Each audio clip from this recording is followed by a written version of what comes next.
Olá, sejam bem-vindos. Este é o Curiosidades do Mundo.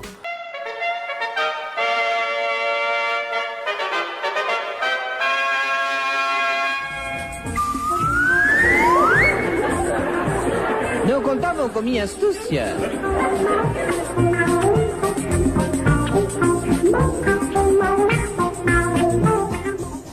Quem na América Latina não cresceu assistindo aos conteúdos do Chespirito? Com 7 temporadas. Oh, e agora quem poderá defendê-lo? Eu! O Chapolin Colorado! Não contavam com minha astúcia!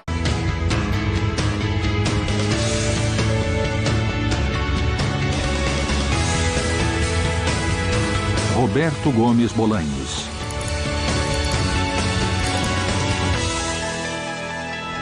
Biografia. Roberto Gomes Bolanhos, o Chaves, escritor, ator, diretor e comediante mexicano, considerado o maior criador de programas e personagens cômicos de seu país e que ultrapassaram todas as fronteiras. Chaves, sua criação de maior sucesso há 40 anos ininterruptos, continua no ar em mais de 90 países, dublado em mais de 50 idiomas. Outra de suas criações, o Chapolin Colorado, se transformou em um ícone das telas da América Latina, no lugar dos super-heróis da cultura norte-americana. Acho que um de seus grandes feitos foi talvez criar todas aquelas frases que trouxeram personalidade e características que o tornaram inesquecível. Criador de um humor universal sem fronteiras, bem-sucedido no cinema e no teatro, com recordes de bilheteria. No rádio e na televisão, seus programas alcançaram os mais altos índices de audiência. Ele mostrou que é possível fazer uma televisão, um espetáculo bom e de sucesso. Roberto Gomes Bolanhos, um homem bem-sucedido como artista e pessoa, que encontra seu maior reconhecimento no carinho de milhões de pessoas em todo o mundo que idolatram seus programas e personagens, e de sua família, que o admira e respeita como homem. Para mim, ele tem um conteúdo sociológico que não foi assimilado pelas classes intelectuais. Roberto Gomes Bolanhos é o segundo filho de uma família de classe média, nascido em 21 de fevereiro de 1929 na cidade do México. A característica que me marcou sempre foi o medo desde criança. Lembro que tinha medo de olhar debaixo das camas, como se houvesse algum monstro ou algo assim. E depois de grande piorou, então eu fui brigão, mas era por medo. O pai de Roberto, Francisco Gomes Linares, era um homem talentoso, fã de pintura, teatro, música e recitais. Um pintor que também se tornou um prestigiado ilustrador e retratista. Ele fazia as ilustrações para Universal Ilustrado. Ele também ilustrava contos como, por exemplo, do Martín Luiz Guzmán, um dos maiores e melhores escritores do México. Um homem boêmio de uma intensa vida social que provocou sua morte precoce causada por um derrame cerebral quando seu filho Roberto tinha apenas 6 anos. Ele bebia e vivia rodeado de mulheres bonitas, abusava do absinto e também de algumas outras bebidas fortes. Quando ficou sabendo que o pai dele tinha morrido, ele disse que ficou numa janela porque não acreditava que o pai não voltaria mais. E não voltou. Mas eu queria que voltasse. Mas durante toda a minha vida eu sonhei que a gente se encontrava, conversava e ele dizia, agora tenho que ir. E ia. Sem deixar herança ou ao menos tranquilidade, Francisco Gomes partiu deixando dívidas e surpresas para a família. Quando minha mãe se casou, foi como se fosse nos filmes. Se há alguém que se opõe a esse casamento, que fale agora ou cale-se para sempre. Aí uma mulher falou, eu me oponho. Foi uma confusão na igreja. Por quê? Porque esse filho é dele, e era mesmo. Então, quando meu pai morreu, a mulher voltou e disse, o Dom Paco deve ter deixado alguma coisa para mim. Eu quero dividir. E a minha mãe falou, com prazer, porque ele só deixou dívidas e aos montes. Em decorrência da morte do marido, a mãe de Roberto se dedicou à árdua tarefa de criar seus 3 filhos sozinha, realizando todo tipo de trabalho com uma força notável que moldaria a visão de mundo futura de Roberto. Ela pintava, escrevia. Foi pra gente mãe, pai, irmã, avó, babá, professora, educadora, tudo. A estatura baixa e o medo recorrente que mais tarde influenciaram muitos dos personagens interpretados por Roberto fizeram com que se envolvesse em brigas desde muito novo e enfrentasse garotos bem maiores. A habilidade com os punhos o atraiu para o boxe, esporte que treinou durante anos escondido de sua mãe. Eu fiquei em segundo lugar no primeiro ano e fui campeão no segundo. E eu entrei para o Luvas de Ouro, o campeonato mais importante do boxe amador. Roberto também levava jeito para o futebol e chegou a brilhar como jogador amador. Era um tédio só, porque a única coisa era mandar a bola pro gol, jogar pro gol, jogar pro gol o tempo todo. Ele era um ótimo jogador. Acho que podia ter sido profissional se tivesse tamanho para isso. Mas ele não era muito privilegiado em sua altura e porte físico. A vantagem no futebol é dos menores. Porque com o jogo ao nível do chão, estamos mais perto. Já na adolescência, o carisma e as habilidades que tinha, além das artes como as quais já era envolvido, como a música, a pintura e a escrita, fizeram dele o líder da turma de seu bairro no México dos anos 40. Arranquei uma placa que era azul com letra branca. Pintei toda de azul e escrevi Rua Roberto Gomes. E ela ficou um tempo ali. Chegava alguém e perguntava, onde fica a Rua Nicolas San Juan? É só seguir na Roberto Gomes 3 quarteirões para frente. Por onde? Ah, mas tinha outro nome. Mas essa rua mudou o nome agora. Tem outro nome. Desde jovem era ele quem escrevia as músicas para conquistar as meninas e os esquetes dos amigos que armavam as festas. Ele era o cérebro de tudo e gostava do reconhecimento. Sua popularidade no bairro tornou famoso entre as jovens que frequentemente o assediavam. Eu o conheci em uma festa dos Aracuanes que meu primo me levou. Ele tocava maraca com eles no baile. Aí ele me falou, quer dançar comigo? Oh, eu quase desmaiei. Quem tinha me chamado para dançar foi o famoso Roberto Gomes. Também eram chamadas de Las Aracuanas, as meninas que, naquela época, namoravam e saíam com a gente. E como namorada de Roberto Gomes, eu ficava muito... Eu me engrandecia muito e ele também ficava muito lisonjeado. No momento de escolher uma carreira profissional, a habilidade para desenhar e a facilidade com os números fizeram o jovem Roberto escolher a engenharia. Ele tinha um tio que queria muito que ele fosse engenheiro. E tinha um torno em casa que usava para fazer brinquedo. Então meu pai quis ser engenheiro para fazer brinquedo. Eu disse que ia ajudar, mas eu só passei alicate, porcas... É o que ela precisava.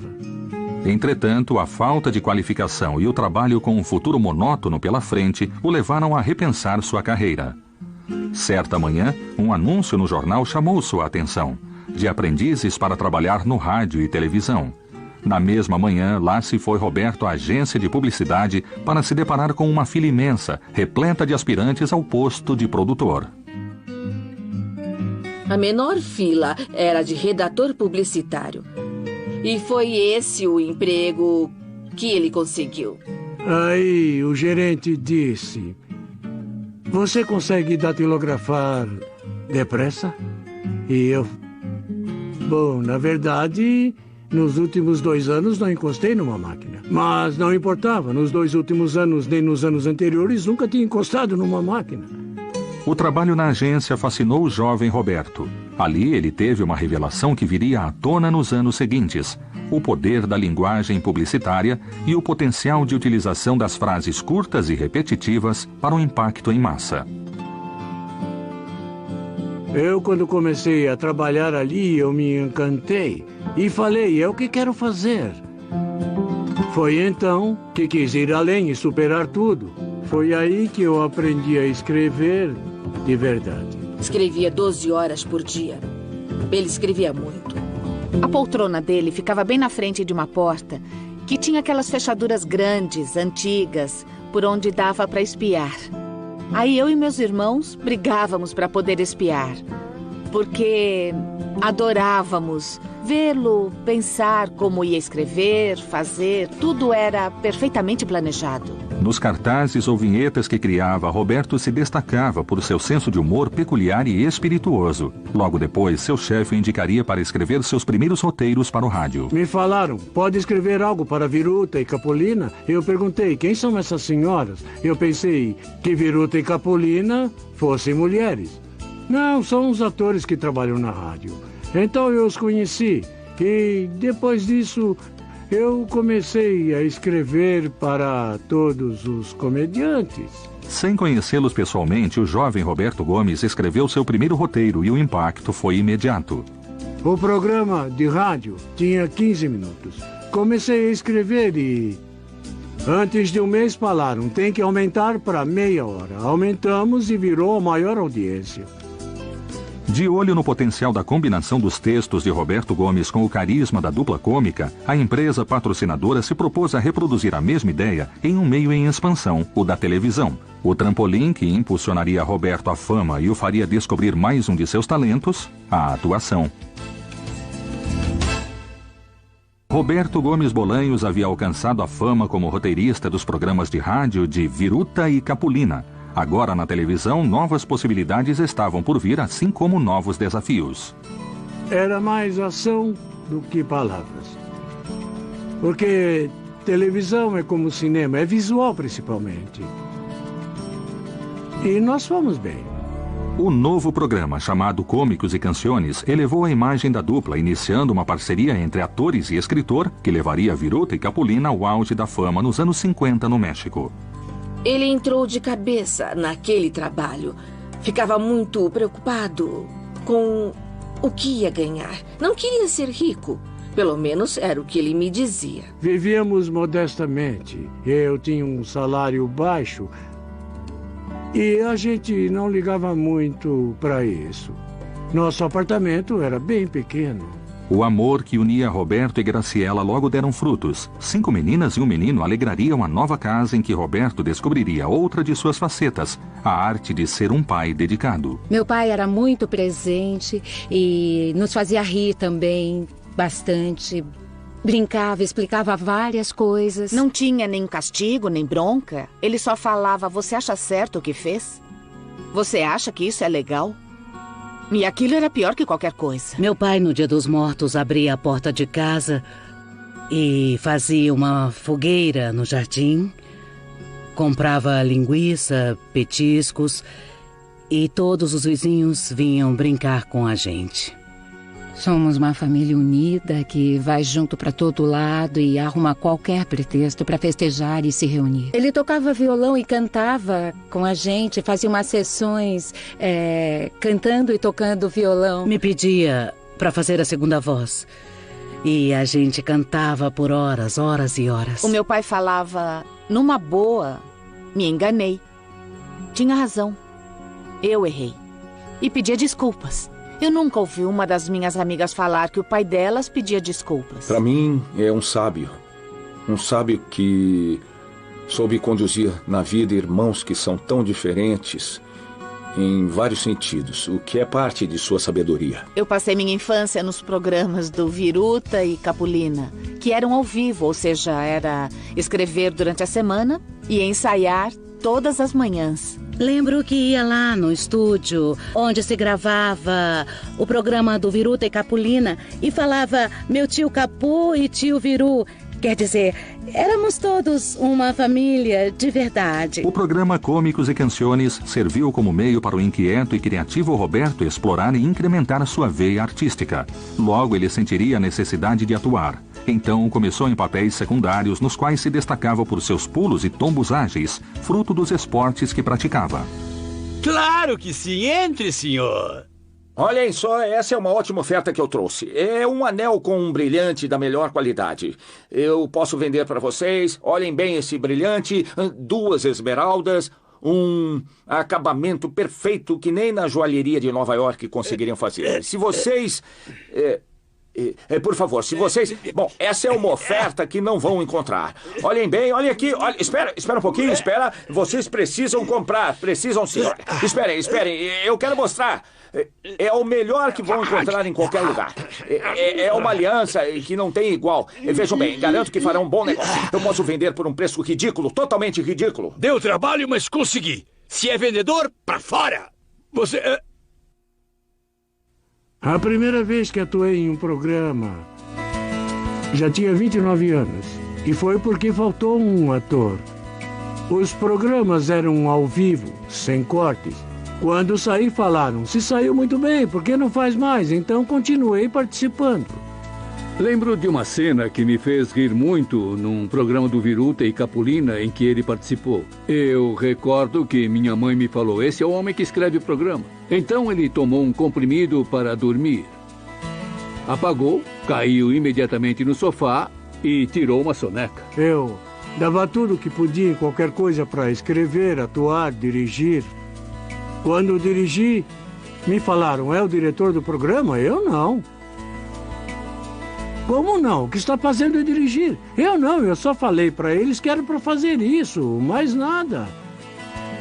Mas isso é dirigir. Ah, é mesmo?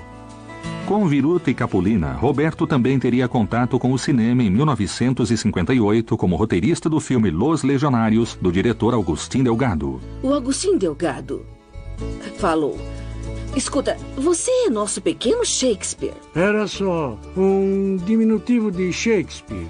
E ele falava que eu escrevia muito bem, que era um pequeno Shakespeare.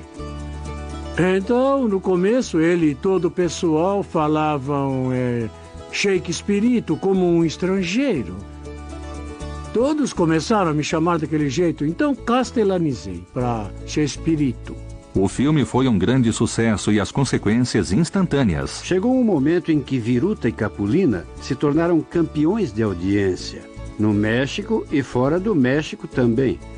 Então, o Roberto sempre foi ótimo nessas coisas. Vendi uns 50 roteiros para vários atores famosos, dos quais tenho ótimas recordações. A maioria das vezes era comédia. Mas também escrevi alguns dramas. Ao mesmo tempo, Roberto continuava sendo o roteirista de televisão mais bem-sucedido. Eu escrevi os 2 programas. E eles disputavam o primeiro lugar na audiência, que era o Cômicos e Canções e El Estúdio de Pedro Vargas. A repetição da estrutura em que somente um personagem contava piada se tornava uma ideia ultrapassada para Roberto. E ele propôs um jeito novo de fazer humor que, aos poucos, foi aperfeiçoando. O normal era... os humoristas daquela época fazerem as piadas sozinhos. Eu sei porque escrevi para um deles. Não vou falar nomes, mas um dia ele reclamou, não, porque tem uma piada para outro. O humorista aqui sou eu. Nada de piadinhas para os outros. Eles só vão fazer o que eu quero. Quando Capulina começou a se incomodar com a atuação de Chespirito, Roberto aceitou se retirar da frente das câmeras com a condição de que seu crédito como roteirista ao final do programa fosse do tamanho do protagonista. A importância de Gomes Bolanhos para a fórmula do sucesso se fazia cada vez mais necessária. Eu ainda atuei com o Capulina em 2 filmes que eu escrevi.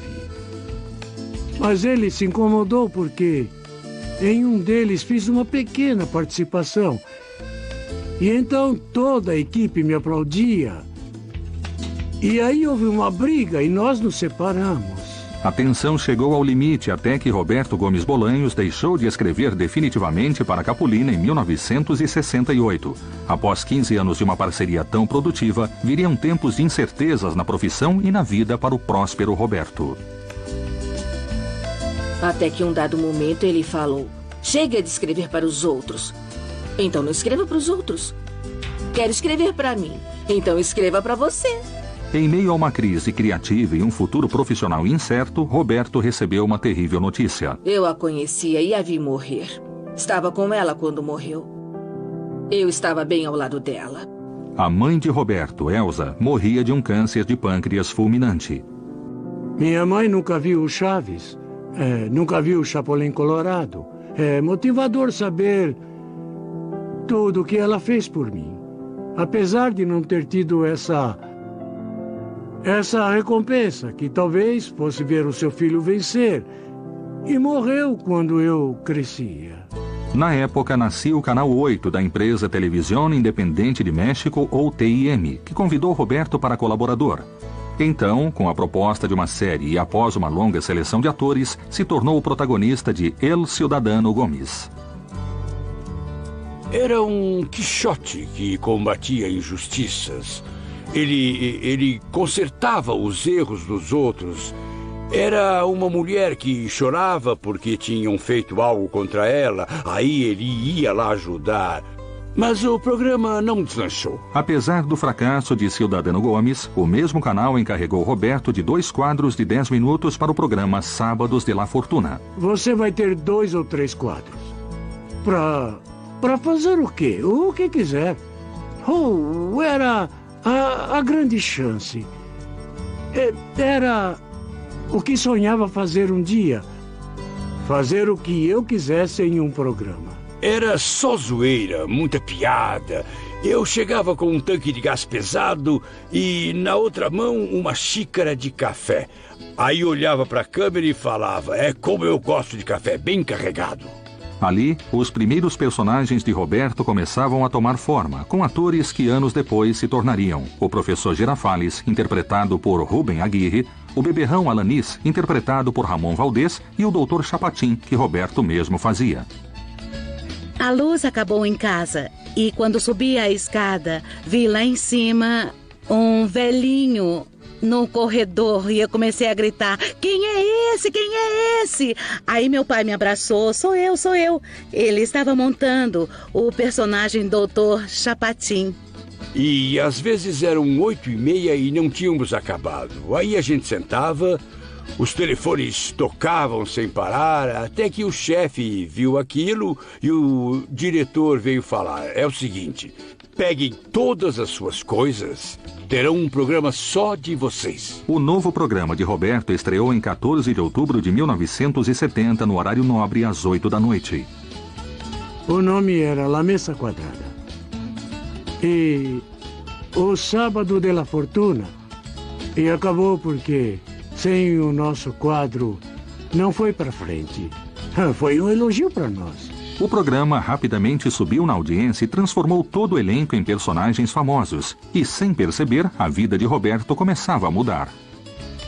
O Roberto veio me falar: demos autógrafos, estamos importantes, demos autógrafos. Sem imaginar que depois a mão cansaria de tanto dar autógrafo. Apesar da popularidade, Roberto não dormiu no ponto. Sua criatividade era inesgotável e ele estava prestes a criar o personagem que o levaria à fama internacional.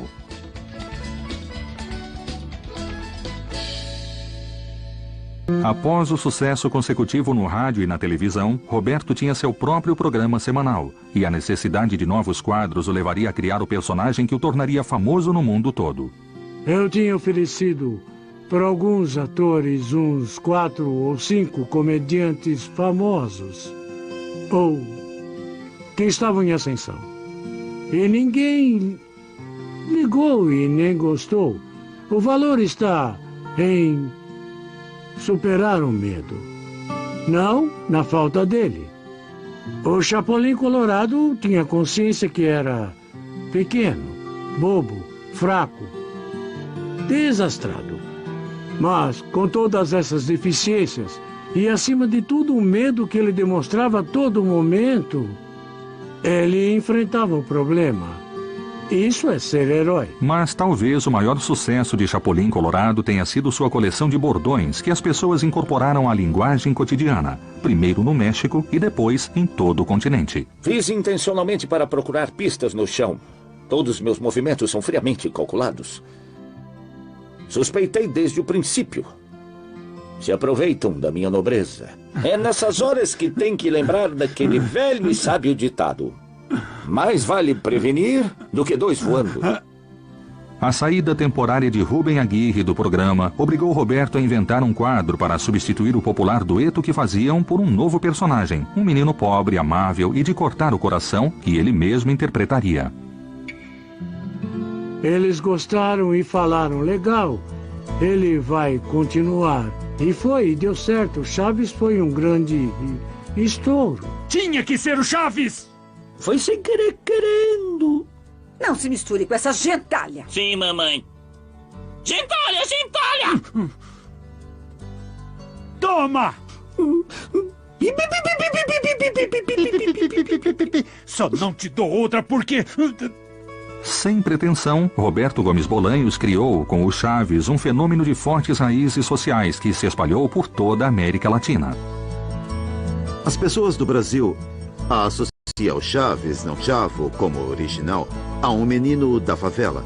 No Peru é a criança deles. Todo o país tem o seu Chaves, porque ele é o típico menino pobre que podemos encontrar na periferia de Buenos Aires, na Argentina, em Tegucigalpa, Honduras ou de El Salvador. A vizinhança é o núcleo de uma comunidade e ele soube aproveitar isso. Com o Chaves do 8, nome que faz referência ao canal que transmitia, Roberto também realizou uma de suas principais propostas na televisão humorística, criar um grupo de atores em que todos atuassem por igual, gerando um impacto profundo sobre o telespectador. O Roberto tratava todos iguais. Por exemplo, no roteiro, às vezes o programa era todo da Maria Antonieta de Las Nieves. Às vezes era todo do Ramon ou o meu. Todos participávamos por igual em relação às piadas ou aos diálogos que tínhamos. O Chaves sem os demais não teria o valor que tem em conjunto. E se analisar a estrutura de um bloco ou de um programa inteiro do Chaves, vai ver que a participação dele não é tão grande assim. É uma dinâmica de equipe enorme. Entre todo o elenco, um é completamente diferente do outro. Então, eu era a peça que faltava. Tinha a Maria Antonieta jovem e pequena, e eu era jovem e mais alta. E a Angelines, que era alta e mais madura. E os homens a mesma coisa. Escrever e atuar passou a não ser suficiente para o processo de criação. A visão periférica de Roberto Gomes Bolanhos e do meio audiovisual logo levaram a tomar as rédeas de suas produções, também como diretor. Ele sempre foi inimigo do teleprompter. Ele não gostava de ponto eletrônico e por isso o programa acontecia mais solto, mais natural. Uma das coisas que aprendi foi a não improvisar na gravação. Se qualquer um do elenco pensasse em alguma piada, tinha sempre que mostrar durante o ensaio. O jeito com as mãos, a gesticulação, eu inventei. Porque eu queria destacar a altura do Roberto e da minha. Sabia que ainda falam que você é desse tamanho e eu... Estamos loucos? É que o improviso tinha que seguir 3 premissas. Que fosse apropriado para o momento em que a cena estivesse sendo feita. Apropriado para o personagem. E que fosse bom. O Roberto tem um senso, conhece a televisão de uma maneira incrível, conhece muito bem. Era uma coisa absurda, ele dava praticamente tudo pronto para o cenógrafo. E com base no desenho que ele fazia em casa, era feito todo o plano cênico. Então, quando chegava no estúdio para gravar, já tinha tudo resolvido. Eu dirigia com muito rigor e efetividade, mas sem força nem abuso. Sempre tratei as pessoas bem. Eu lembro ter gritado em 25 anos de programa umas 3 ou 4 vezes. Porque antes era costume os jovens escutarem os adultos. Porque aprendíamos com eles. E sei que o último dos meus mentores, com quem aprendi tudo o que ele me permitiu aprender, foi o Roberto Gomes Bolanhos. Como pai dedicado e presente que sempre foi, Roberto observava as atitudes e brincadeiras dos filhos, que aos poucos eternizou na memória do público através de seus personagens tão familiares. Por exemplo, uma das minhas filhas dava pulinhos como o Chaves empolgado. Pai, e quando a gente chegar, então? Ela falava saltitando. Isso. E aí eu pegava bem as garrafas e depois e tudo. E eu pegava e zaz. Tá bom, Chaves, Sim, anda logo. Eu fazia uma porção de gestos para falar quando ia pedir para ele deixar eu ir comprar alguma coisa ou se ia brincar. E aquilo chamava a atenção dele. Minha outra filha repetiu uma coisa que acho que era da escola. Quando uma coisa a incomodava, ela falava, isso me dá coisas. E eu usei no Dr. Chapatin. Eu fazia aquilo quando era pequena. Por isso que o Chapatin também fazia. Meu pai sempre foi muito próximo. Não só da gente, dos filhos, mas também dos sobrinhos e dos jovens da família. Teve uma vez que ele saiu correndo da gravação e chegou vestido de Chaves. E foi chocante. Chocante no bom sentido. Porque eu sabia que meu pai era o Chaves, eu via na televisão. Vê-lo entrar em casa de Chaves. Eu era uma criança fanática pelo Chaves. E foi lindo. Eu lembro que aquilo me emocionou muito. A popularidade do programa mexeu com a concorrência e Roberto se viu tentado a mudar de emissora. Emílio Azcárraga Milmo, dono da Telesistema Mexicano, ofereceu a ele uma quantia exorbitante. Ele falou, não, espera. Não posso porque tem um contrato em vigência. Por fim, Azcárraga não teve mais que esperar Roberto encerrar seu contrato, já que logo houve a fusão do Telesistema Mexicano com a TIM para o nascimento da poderosa Televisa. Anos depois, o seu Azcárraga reconheceu o fato dele não ter abandonado quem tinha lhe dado a chance de sua vida. Várias coisas me marcaram, e uma delas, a principal de todas, era a enorme sinceridade que ele transmitia para você. Ao falar, ao tratar com ele, era um homem... É o cara mais modesto que já conheci em toda a minha vida. Um homem de verdade. Os programas do Roberto seguiram no mesmo horário no Canal 8 e Canal 2, mantendo seu primeiro lugar em audiência. E o Chaves do 8 se tornou somente o Chaves, um fato decisivo que abriu o mercado internacional para a Televisa. Uma coisa que nos orgulha bastante, e muita gente não sabe, é que o Chapulin Colorado foi o primeiro programa mexicano a se tornar internacional. A Guatemala foi o primeiro país a comprar a série, e o Equador o primeiro na América do Sul. Com exceção de Cuba, se espalhou por todos os demais países do continente, incluindo os Estados Unidos. Seus programas foram dublados em mais de 50 idiomas e sucesso em nações distantes e culturalmente diferentes, como China, Japão, Itália e Angola, entre muitas outras.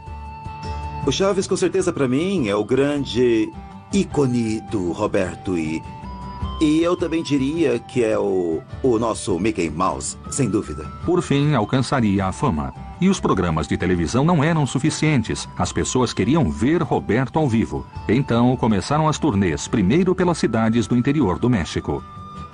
Podem fazer uma apresentação em Xochimilco, aqui perto? Com o Chapulin Colorado? Sim? Nós fomos lá e quanta gente... E nós acabamos, todos vieram.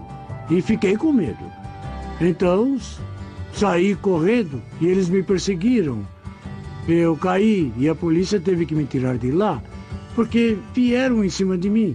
Depois eu entendi que era puro carinho, mas puro carinho também pode matar. O Roberto não quis que as pessoas vissem o mesmo que na televisão. Então mudou toda a apresentação. Acho que as pessoas iam mais para nos ver como atores do que para nos ver atuar. Para mim era fácil falar e abraçar meu pai porque ele estava perto de mim. Mas eu não entendia por que as pessoas faziam aquele alvoroço para se aproximarem dele. A popularidade do programa fora de seu país o levou a turnês internacionais. Quanto mais ao sul do continente, maiores as multidões. Entretanto, conforme a fama crescia, na vida pessoal de Roberto, seu casamento ia por água abaixo. A vida de Roberto começava a mudar. Ao passo que as viagens a trabalho longe da família se tornavam mais frequentes e longas, a difusão de seus programas o tornariam uma figura pública, chamado a todos os países da América Latina. Quando falei com um produtor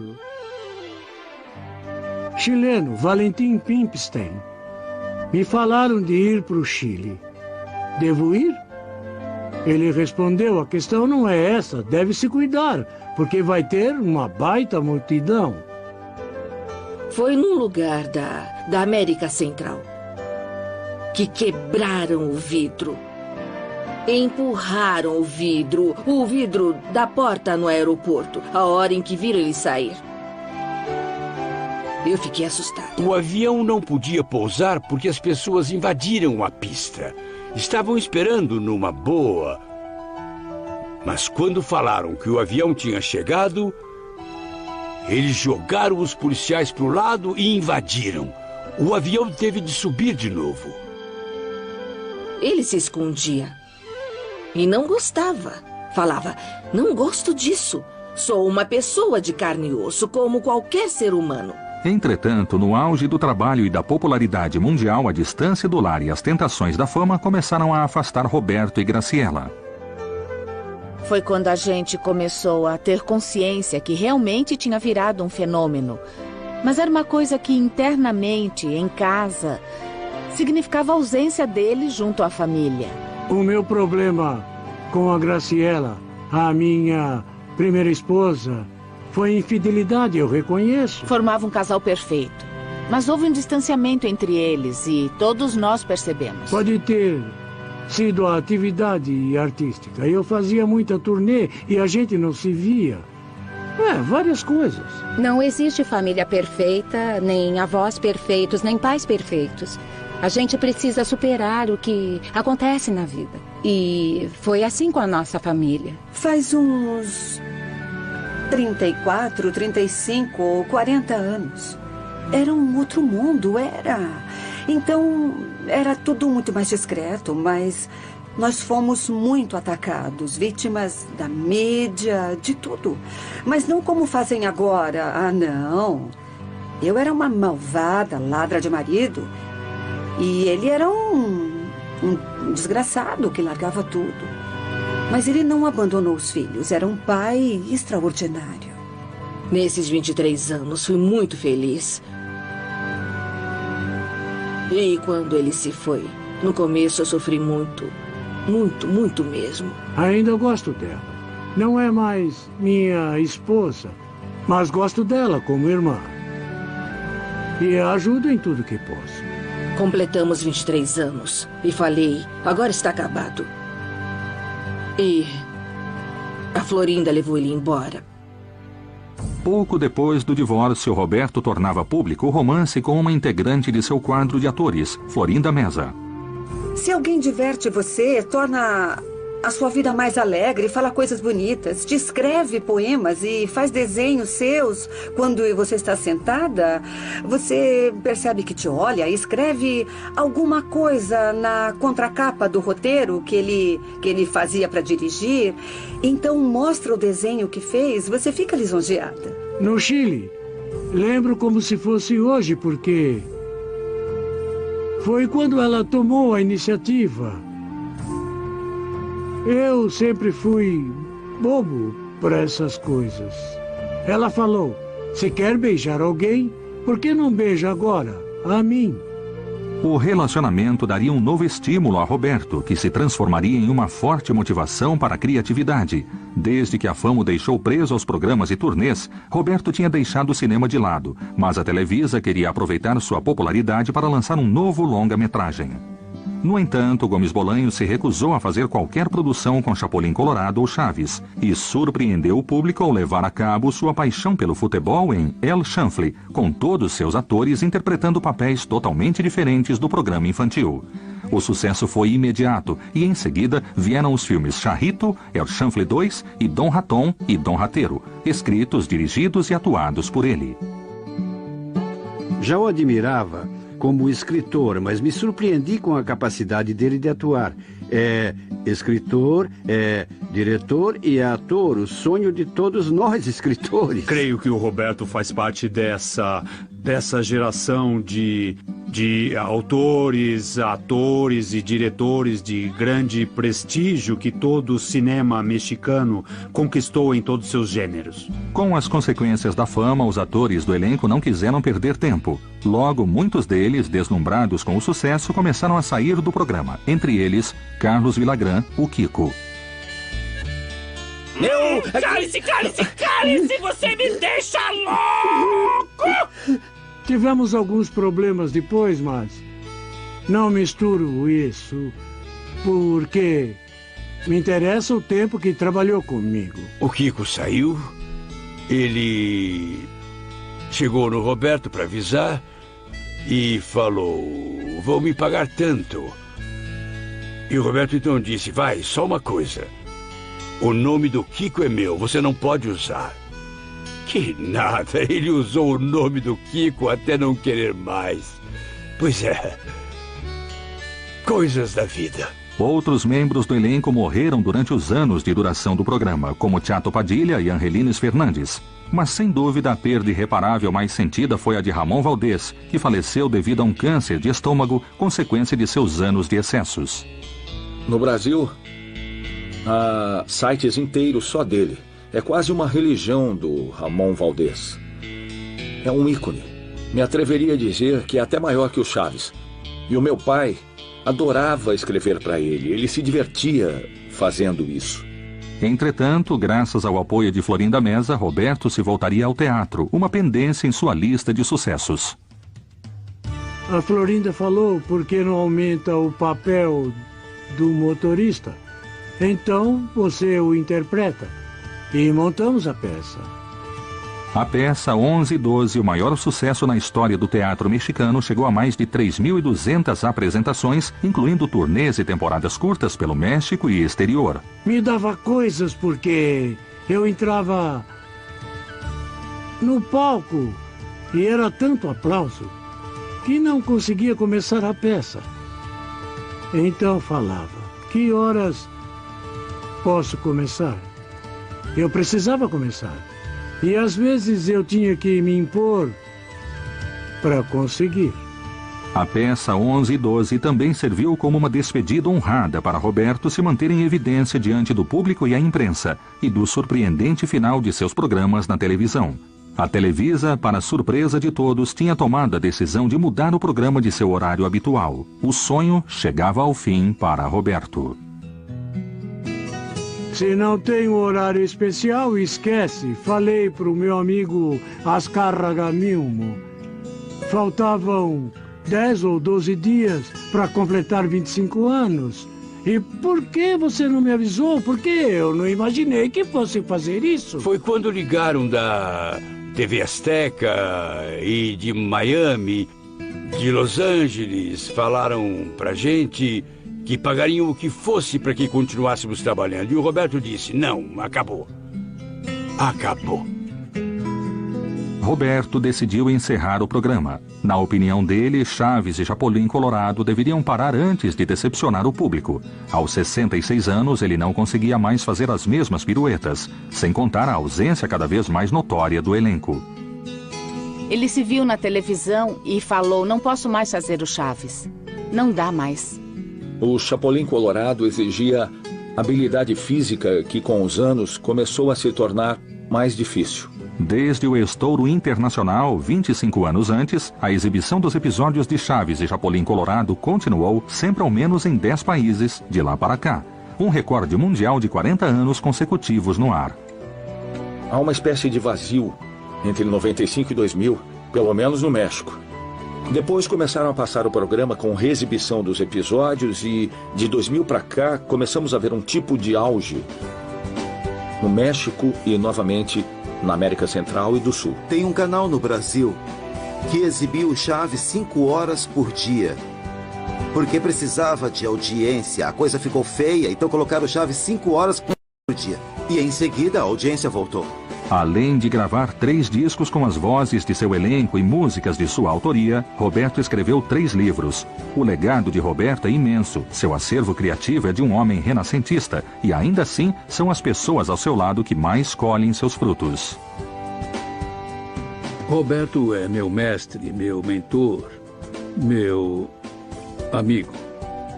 Tenho um carinho especial por ele, por tudo aquilo que ele fez por mim, como compartilhar comigo não somente as coisas que sabe, são muitas, como também sua família e o prazer de ter trabalhado com ele durante todo esse tempo. Um criador incansável que aproveitou os últimos momentos do rádio, o nascimento da televisão e o auge do cinema mexicano para fazer uma comédia universal, um humor livre e para todas as idades. Nossos intelectuais que não querem ter nada a ver ou não quiseram se envolver nessa época com a televisão, que alguns chamavam de caixa de idiota, perderam a chance de ver muitos programas inteligentes como os de Roberto, bem mais profundos do que parecem. Acho que para o público em geral, ele deixa a mensagem de que é possível na vida divertir-se com coisas muito simples mesmo, que as pessoas podem estar em família de uma maneira agradável e terem uma referência que une todo um continente. Sempre foi muito claro o seu desejo. Sabia que atingia milhões de pessoas e não queria criar dano social. E isso não tem preço numa pessoa. Um pilar indiscutível da televisão mexicana, que abriu as portas do mercado internacional e formou, com seus gêneros e formatos, uma escola humorística e de obras de qualidade. Na minha carreira, queria ser como ele. Claro que não consegui, porque ele é o número 1. Além da televisão, Roberto Gomes Bolanhos deixou no cinema e no teatro mexicano recordes históricos de bilheteria, apesar de nunca haver recebido prêmios ou reconhecimento da crítica mexicana. Ele é um artista nato. Da ponta do dedão do pé ao último fio de cabelo que tem na cabeça. Sem dúvida, ele é um artista completo. Para Roberto, o único prêmio que obteve através de seus programas, obras e filmes é o carinho e reconhecimento do público. O Roberto é um verdadeiro comediante de sucesso internacional. No México, eu acho que não há outro. Eu não tenho dúvida que ele seja o personagem mais importante da história da televisão e em espanhol de todo o mundo. Eu penso que para o público ele vai deixar o grande e imenso sabor do sorriso, o quanto a vida é boa, o quanto ela é boa e bela. O bem sempre vence. Esse é o legado. O bem é aquele que vence sempre. Isso alimentará a minha mente, a minha imaginação, com lembranças lindas. E como diria o Chaves, no caso de uma inflação de felicidade. Eu que ia chegando tranquilo ao final da minha vida terrena, comecei a duvidar, será que não há refúgio para a alma? Que morrer é deixar de existir? Será que a existência não tem a transcendência que me fizeram acreditar? Não, isso não. Por favor, eu com meu livre-arbítrio me atrevo a dizer, Deus, deve haver um erro. E me perdoe, Senhor, se com isso te incomodo. Entretanto, de algum jeito preciso falar. Não me venha falar que aqui acaba tudo.